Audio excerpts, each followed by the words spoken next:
Bonjour et bienvenue dans cette vidéo. Si vous souhaitez investir dans l'immobilier locatif, vous allez devoir sélectionner un bien en fonction de certains critères de sélection. Ceux-ci doivent vous permettre de minimiser les rotations de locataires ainsi que les vacances locatives, et de maximiser votre rendement. Pour ma part, j'utilise les 5 critères suivants pour sélectionner un bien immobilier. Avant de commencer, assurez-vous de vous abonner à notre chaîne YouTube et d'activer les notifications pour ne manquer aucune nouvelle vidéo. Vous trouverez également dans la description un lien pour télécharger gratuitement le guide « Immeuble de rapport, comment et pourquoi investir ». Critère numéro 1, l'emplacement. L'emplacement doit occuper une place prioritaire lors de votre recherche, car il s'agit d'un des principaux critères de sélection. Les biens en centre-ville sont souvent les plus demandés mais ils sont aussi les plus chers. J'évite le centre des grosses villes comme Paris, Lyon, Marseille, Bordeaux, Toulouse, et me concentre sur des villes moyennes ayant entre 50 000 et 100 000 habitants ou moins. Sinon, investir en périphérie ou en dehors des grosses villes est aussi une bonne solution pour maximiser la rentabilité. Le quartier dans lequel vous souhaitez investir ne doit pas être trop craignos, et il est pourvu dans l'idéal, de supermarchés, de boutiques et de transports en commun. Critère numéro 2, le prix. Le deuxième point important concerne le prix du bien. Acheter en centre-ville, c'est bien mais c'est parfois très cher, trop cher pour être rentable. Ainsi même si je préfère acheter en centre-ville, je me déplace un peu plus loin, voire en périphérie afin de trouver des biens moins chers. De même, je n'achète jamais des biens dont les prix dépassent les 150 000 €. Comme ça, cela me donne une bonne indication sur le montant maximum des mensualités que je vais devoir payer et du montant des loyers à pratiquer. Le prix auquel vous allez acheter votre bien sera déterminant sur la rentabilité de cet investissement.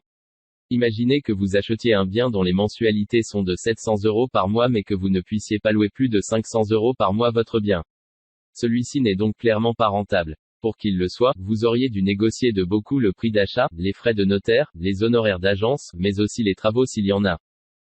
Critère numéro 3, la desserte. Si les biens que je cherche sont souvent situés en centre-ville où il est parfois difficile de se garer, je comble ce déficit de stationnement en choisissant des biens correctement desservis par les transports en commun, ou proches des gares. Cela permet aux locataires de se déplacer facilement où ils souhaitent, sans avoir besoin de posséder une voiture qu'il sera difficile de garer. Néanmoins, bénéficier d'une place de parking ou d'un garage est important pour garer et mettre sa voiture à l'abri.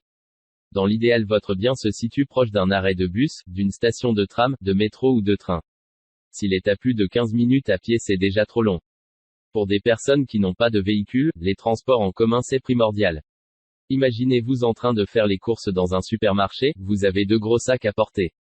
Si votre appartement est situé proche d'un arrêt de bus ou d'une station, les efforts à fournir seront moindres.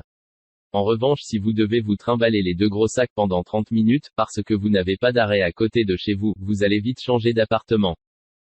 Critère numéro 4, les commodités. Un bien immobilier qui est desservi par les transports en commun et qui est à côté de tout, est un gros avantage. En effet, le locataire a ainsi la possibilité d'aller faire ses courses au supermarché sans devoir aller trop loin. Il peut également aller chercher son pain à la boulangerie, ses médicaments à la pharmacie, aller boire un verre dans un bar sans avoir à prendre sa voiture. Être à proximité de tout permet également aux locataires de ne pas forcément avoir de voiture, ce qui devient un avantage dans les centres-villes où les emplacements se font rares et sont très chers. En plus, il économise sur l'assurance, l'essence, ainsi que sur l'entretien. Critère numéro 5, la rentabilité. Autre point important, la rentabilité. En effet, cette notion est importante, car c'est un indicateur qui vous permettra de savoir si vous allez gagner de l'argent ou alors en perdre. Je ne choisis que des biens présentant une rentabilité de 10% minimum. Je sais que c'est à peu près à partir de 10% de rentabilité que j'arriverai à dégager une trésorerie mensuelle positive et ainsi gagner de l'argent tous les mois. Attention cependant aux annonces qui vous mettent en avant des taux de rentabilité en vous les présentant comme exceptionnels. Les calculs effectués sont souvent faussés et à l'avantage du vendeur, ou ne prennent pas tout en compte. Par exemple, vous ne retrouverez pas les frais de notaire ni le coût d'éventuels travaux dans ce calcul alors que vous devez en tenir compte. De même, la rentabilité seule ne suffit pas. Un autre indicateur qu'il faut prendre en compte c'est celui du cash flow, ou de la trésorerie. Il s'agit de savoir combien d'argent il vous restera sur cet investissement une fois que vous aurez payé vos mensualités, vos charges, vos assurances.